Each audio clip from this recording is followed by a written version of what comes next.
This is The Big Picture, an official television report of the United States Army, produced for the armed forces and the American people.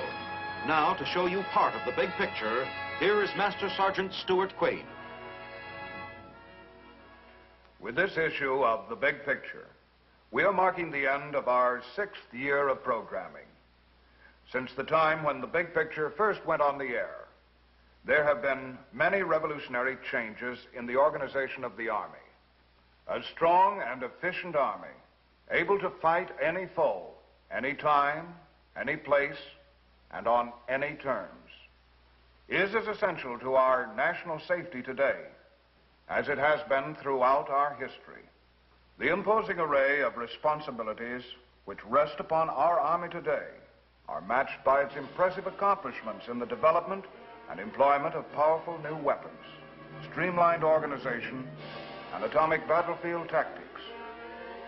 In every area, weapons, equipment, training, organization, and tactical doctrine, the Army is developing maximum power and flexibility to ensure that it will be able to get its troops where they are needed, when they are needed, and with the firepower punch needed for victory.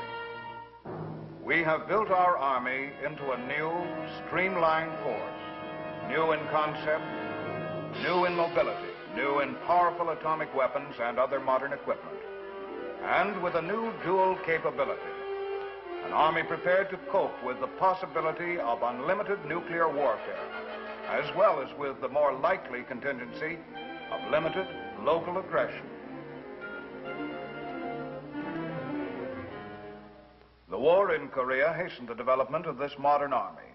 Korea was called by various names: brush fire, police action.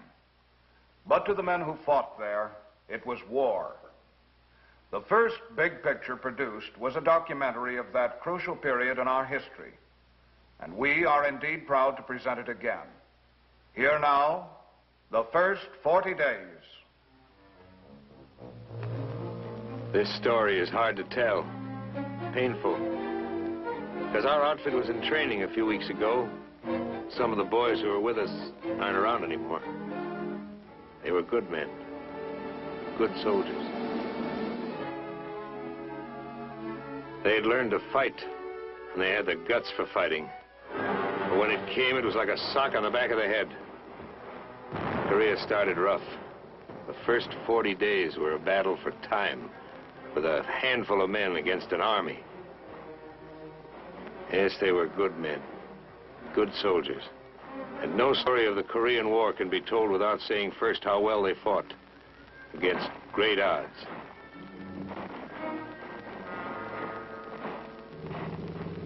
In the beginning, there were only a couple of companies from the 24th Division.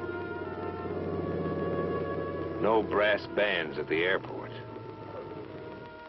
A few days before, some of us had been in civvies, spending leave time at Fuji, something like that. We weren't scared. We didn't know. We got stuff out of the planes. We moved out. Nobody said, "This is it." Nobody said, "You have arrived in Korea to beat back 5 North Korean communist divisions." Somebody did say, "We're here to delay the Reds. Okay, let's go." About 10% of us were veterans. A few roads looked like France, somewhere between Paris and Metz.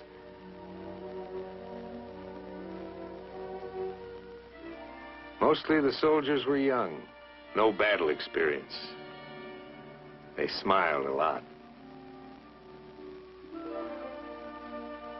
They made the whole lot of us look like good-natured Yanks, glad to see a new town.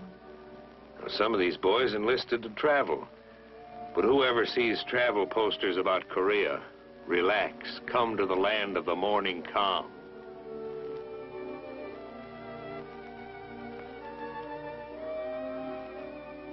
At first, the towns looked like any towns in this part of the world. And the South Korean troops like any soldiers. You know, they worry about the same things and get tired. I mean, tired. We all wanted to ask, what was it like up there? What kind of fighting? Terrain, tactics, guns. But as far as we were concerned, those Koreans couldn't talk. We were in a completely foreign country with no time to get acquainted.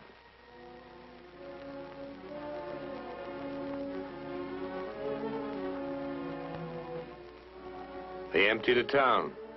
Hardly a thing left.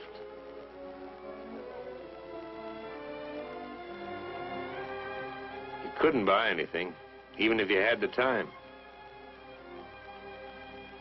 Which we didn't have. There are two ways of getting to know the terrain: walking over it and feeling how it was underneath. Underneath it was caked and sticky. The tools of a soldier's trade: a shovel and a gun. We had small stuff with us: machine guns, some howitzers.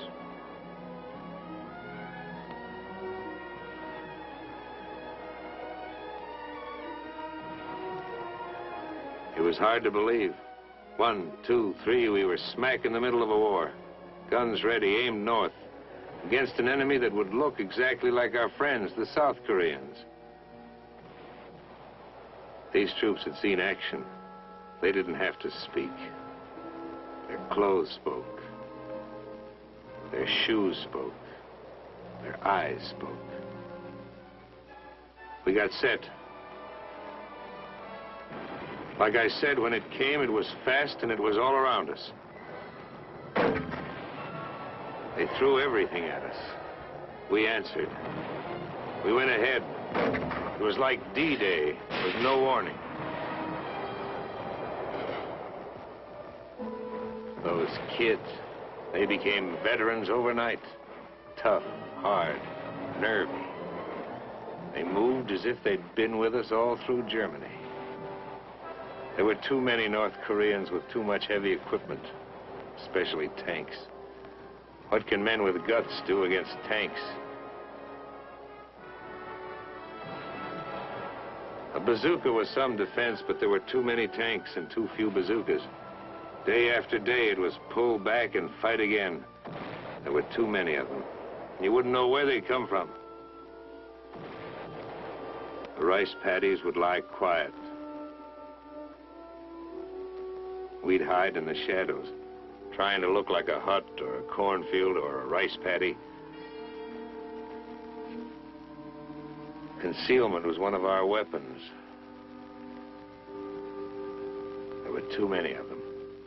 The boys pulled back, tired as dogs. Because whenever they'd meet the Reds head on, the Reds had enough men to fight us on the front and on our flanks, too. We knew it, and it was hard to face. We were hurting.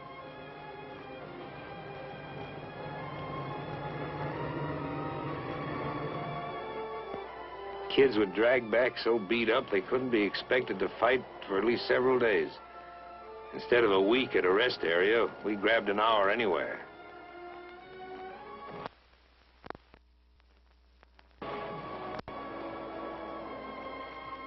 Took a shower. Sat down. Lay down. Seemed like the greatest pleasure in life was to give the feet a chance to breathe. We fell back to new positions.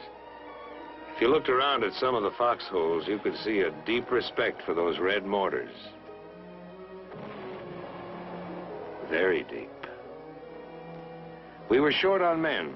South Koreans carried our ammo. But we didn't know what some of the others were carrying. Turned out that many of the silent refugees filing along the South Korean roads were North Korean communists in disguise. They'd sneak through our lines and fight us from behind. We caught some, but infiltration caused plenty of casualties. We were going to watch the refugees more carefully from now on. This was a big police job in Korea, the biggest. The attack was full-size and had to be stopped. The United States Army, a small part of it, was here to help. There'd be men in other uniforms fighting with us soon. The whole world had seen this. Knew what the score was. Up near the guns, the score was against the enemy. They were losing points, losing time.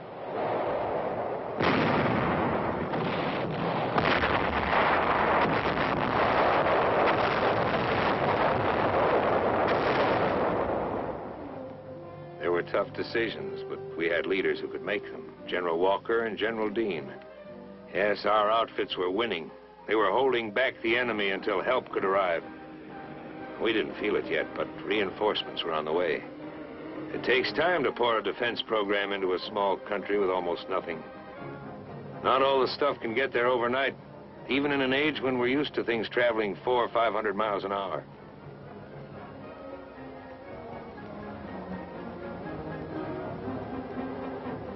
Oh, we needed tanks and jeeps soon.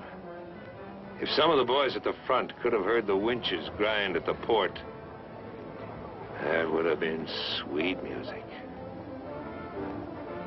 And if something, television maybe, could have shown us the soldiers who were going to fight with us soon, maybe it would have been easier. As it was, the outfits in the foxholes needed every half-track and howitzer and tank they could get, and more, and the men to go with them.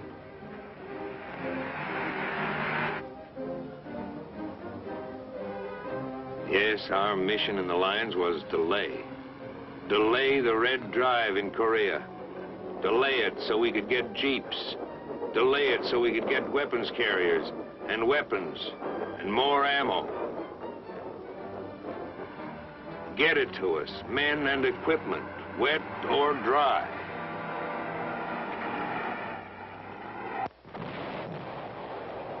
Because it was still rough going for us. And it would stay that way for months, maybe longer, until enough men would be in Korea to strike back. Yes, it was Operation Delay.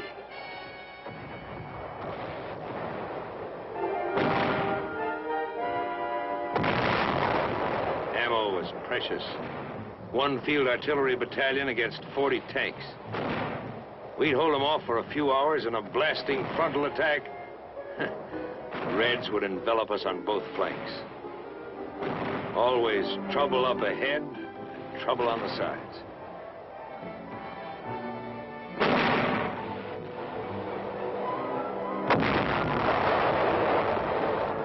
We drew back south of the Kum River, burned our bridges behind us.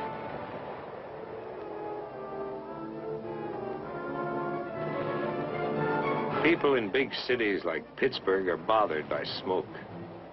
Now, this smoke was black, but it didn't bother us a bit.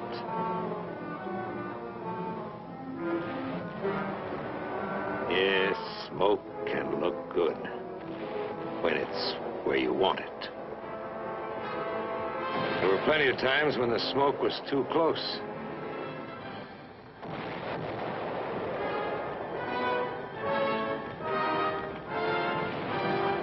Got in your eyes, so you couldn't see anything.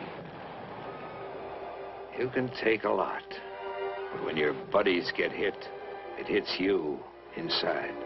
Nobody says much, just so-and-so got it. Or so-and-so has been evacuated, he'll be okay. Or so-and-so's been evacuated. Back of us, units from the 25th Infantry Division and the 1st Cavalry Division were unloading now, with baggage. All of it first class, urgent.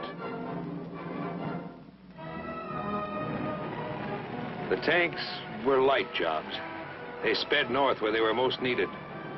Smaller than the Russian monsters, but still a wonderful sight. Nothing was too good for a tank in this territory. The boys treated them like babies. They went over them from top to bottom, called them pet names. They cleaned them up better than for inspection. That's cleaning. Their tanks had heavier armor. In a duel, that was their advantage. But our advantage was some fine sharpshooters.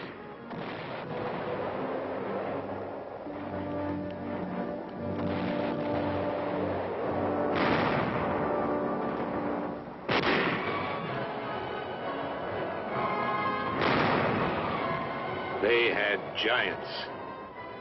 We had giant killers.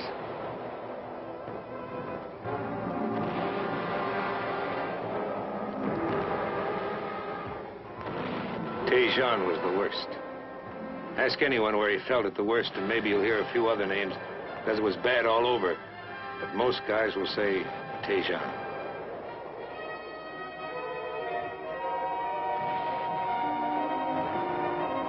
Some places we were just outnumbered. But in Tejon, we were outnumbered, outgunned, out-tanked, and outflanked.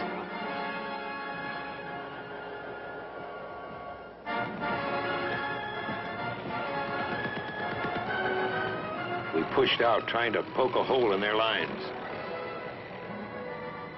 No go. We tried another direction. But at the end of every road leading out of Tejon, there were thousands of North Korean troops, plenty of T-34 tanks. It got kind of confusing. There was one hot day, 100 degrees, where we just sat. There was no place to go. It was war, not the way it is in the movies. We were all tired, including General Dean. Flank attacks had cut every escape route. We gassed up, ready for a move. We were supposed to hold this hot town for 2 days. We held it for 3. It was get out or be trapped in Tejon. We got out. We fought our way out. General Dean stayed behind. He may still be there.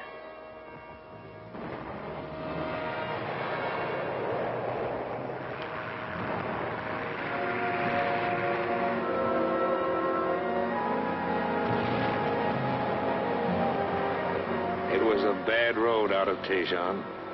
Some guys didn't make it.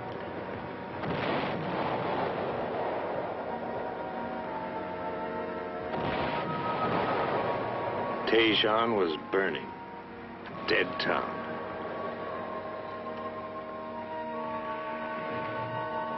The men who got out were heroes.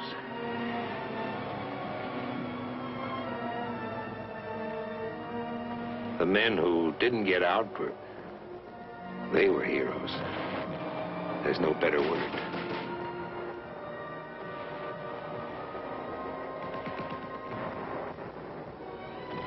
By this time, the new outfits were in the lines.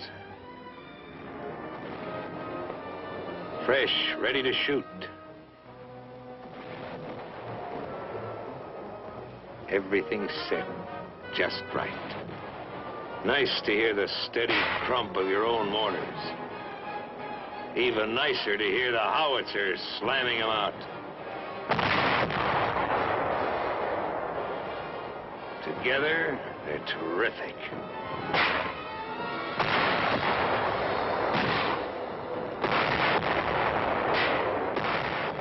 Our morale went up 5,000%. We had some pressure now.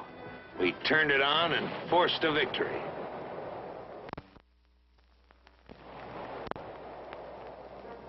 At a time like this, frontline chow tasted better than pheasant under glass.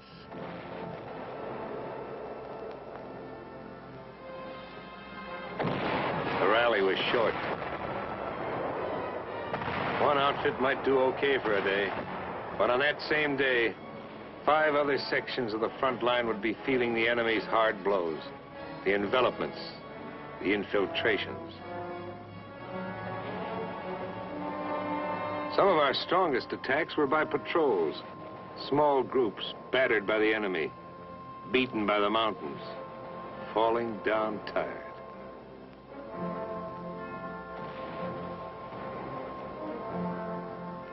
After climbing over half a dozen mountains, it made you more tired just to look at them. Felt like the bear who went over the mountain and saw another mountain. Getting anywhere in Korea was back-breaking work. You did it the Korean way, slowly. You were the bulldozer. No push, pull, click, click up here to throw a bridge across a stream in 4 or 5 hours. Every rock added up. Even the little ones. You work 2, 3 days to put an outfit on the other side of a stream.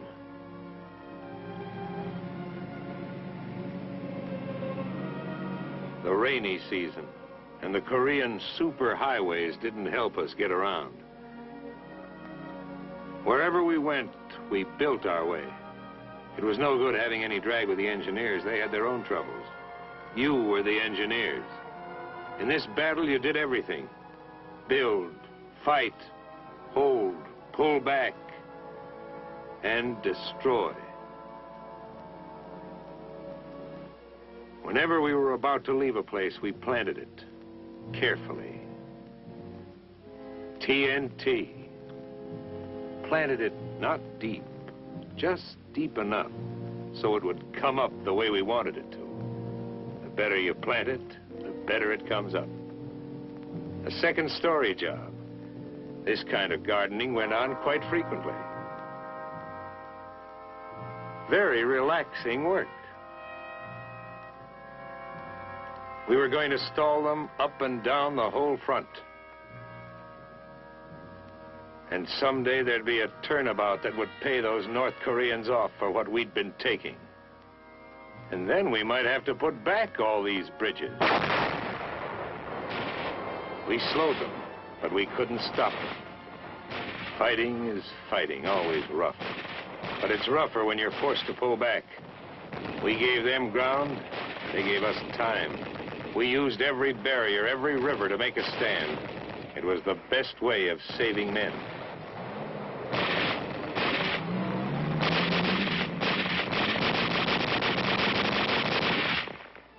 They beat us back to the Naktong, but we got there early enough to make it across. The Naktong was a pretty useful river. No king ever had a moat around his castle so wide and protecting. It felt like a new division was in the lines.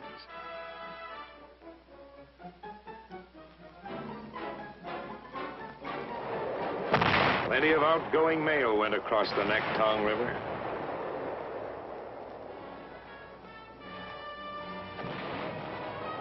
If you've seen combat, you know what it is to have a line, a place to fight from.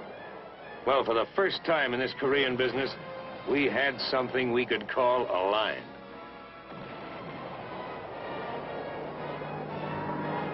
All during the fighting, we had air power. If they had had it, we might have been through.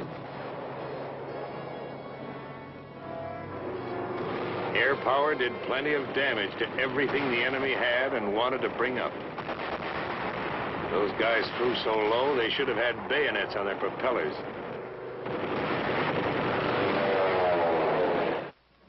In a corner of Korea, a little bigger than a beachhead, we dug in, built a village of foxholes. Only here you couldn't dig too deep on account of the rocks. On this beachhead, a lot of the boys who flew in at the beginning were still around, still smiling. There's waiting in every war. Time to find out where you were, how you were doing. We faced the enemy. We faced ourselves. Our enemies were fanatics. We were believers in one faith, that men can live together peacefully, thinking, feeling, worshiping, each in his own way.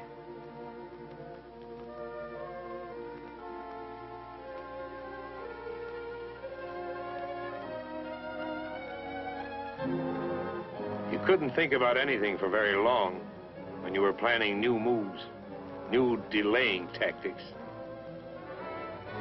We pulled down the bridges. We wrecked the roads. The steep hills around us were rugged. We'd made them more rugged for the enemy. Beyond our foxholes, we unwound some vines of our own with thorns.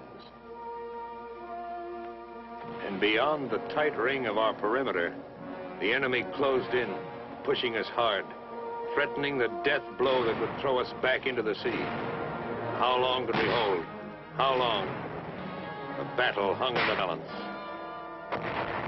And then swung to us. A great force reached Korea in a new strategy that gave the North Korean army a battle from 3 sides at once.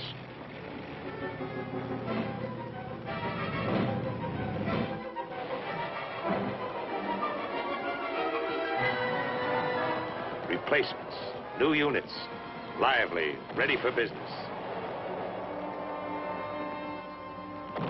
They stole along the hills, slipped up the ridges, looking for a soft spot in the enemy's hard shell.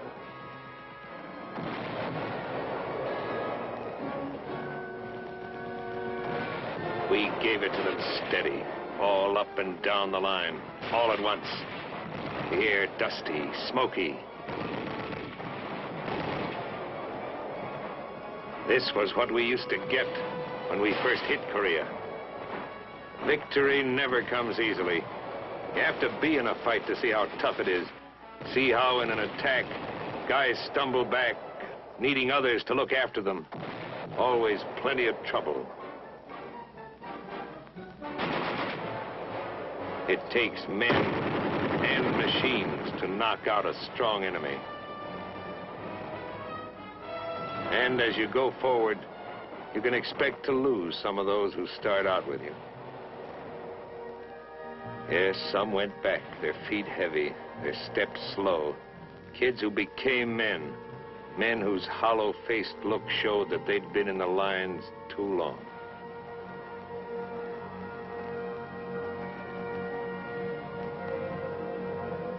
You can't count on a straight road to victory.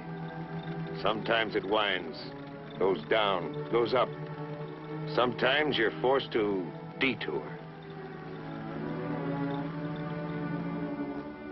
You could pick out the new troops. They walk different. Another outfit. But if you gave them the once-over, they were like the fellas in our outfit when we landed. The same smiling Yanks, making the best of everything. And a little better than that.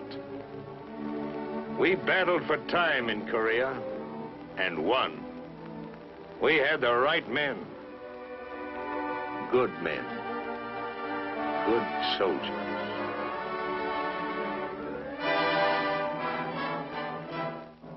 Since the signing of the truce agreement at Panmunjom, our army has undergone radical changes. Changes which will let us strike back faster, more forcefully should another brush fire war break out anywhere in the world.